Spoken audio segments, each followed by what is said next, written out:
Hey, I'm Cass from Willful Studio, and today I wanted to show you how you can edit your images on your Squarespace website.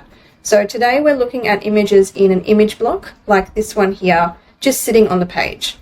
So first thing, you'll want to navigate to the page that you want to update. So you select your page from the menu down the left here.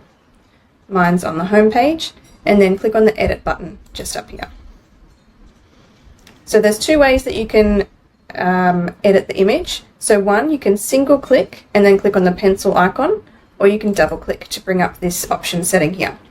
So to replace the image, you can either click on replace, or you can delete and then click add an image here. So from here, you can upload a file from your computer, select from your library of images that you've already uploaded to your Squarespace site, or you can browse stock images.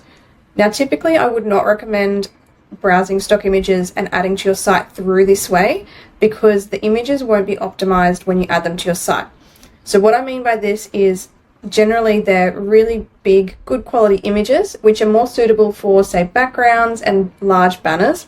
Whereas if you're adding an image this size on your site, that kind of an image will be too large, meaning it will slow down your page and you may be penalized by Google for it. If you do want to use stock photos, I'd recommend downloading them from the website directly. So for example, unsplash.com, which is what Squarespace uses, or pexels.com. So once you've done that, saved it to your computer at the appropriate size, then you can go upload file on here. So for my example, I'm going to select one that I've already uploaded to my site, and we'll use this one here. And then click on add. And now you'll notice that the image has been replaced on the page. Now you'll also see at the top and bottom here, there's blank space inside this blue container. This is because the previous image that I'd added was portrait, and now this one that I've replaced it with is landscape. So what you can do to change this is click on this design menu at the top here, and then you can change the options from fit, which will fit the entire image inside this blue container, regardless of how big the container is. Or you can change it to fill, which will fill the entire blue container, or you can change it to a shape. Now when you change it to a shape, there's a number of options, so just click on shape again here, and then this is where you can choose which shape that you'd like to use. These ones are 1:1, so these are all in a square aspect ratio, or then you've also got the vertical ones here, or the portrait, and landscape here. If you have applied a shape and you want to remove it, all you need to do is click on back and then change the image back to either fit or fill. Now with fit and fill, you can also change the corner radius here, which is the corners around the outside of the image. So say you want to add a nice rounded edge, you could change that to 50. And then when you click outside of it, you can see it's got these nice edges around it. You can also change individual corners.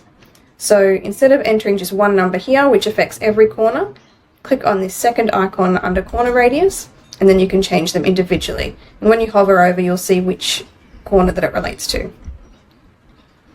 If you go back into content, you can also add a link to your image. Click on link and then on image.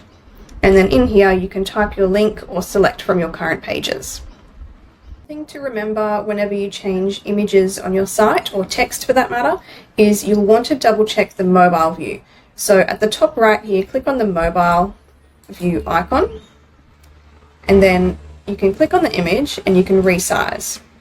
So you might want to change it to be a bit smaller, move it to the center, or you could make it a different shape altogether, and then move the images and text around it. So this is always something to remember, especially if the size of the image has changed that you've uploaded. So you've gone from a vertical to a portrait image, portrait to a landscape image, and even more particularly if you have the image set to fit, because this will have the blank space at the top. So say it's on fit, and you make it nice and the right size for mobile. And don't forget, you can drag this one up to get rid of the blank space. So say you've got the image the right size that you like on mobile. If you then go back into desktop view, you can see because we changed it to fit, it fits that entire image. So what we might do in this instance is just drag this one up so it fits that whole image in there, and maybe we make it a bit bigger like this. And as you can see, it keeps the entire image in view, even though the container might be larger. So you could then shuffle this one over here, and then you've got the nice sized image on the screen. And that's all.